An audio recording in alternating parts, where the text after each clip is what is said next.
নমস্কার, শুভ সন্ধ্যা। উপস্থিত সকল দর্শক শ্রোতা বন্ধুদের শ্রুতিমালা পরিবারের পক্ষ থেকে জানাই সান্ধ্যকালীন শুভেচ্ছা।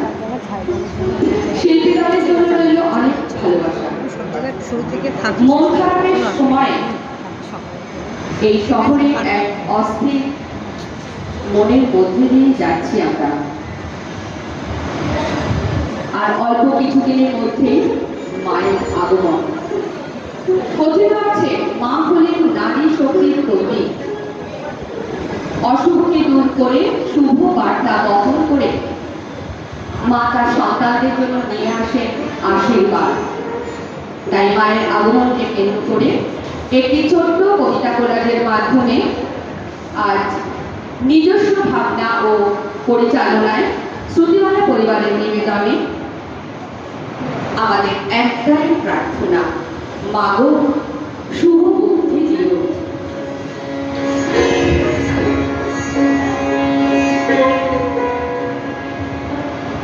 আগুন একটা শব্দ, যাকে চিনি আমরা সবাই সবাই জানি তার কার্যকলাপ। কখনো সে ভালো, কখনো সে অত্যন্ত ভয়ঙ্কর, কখনো সে বিদ্রোহী, কাউকে করে না মা। আগুনে এখন হাড়ি চড়ে না, আগুনে এখন কেউ হাত সাঁটে না,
নিরাবাহ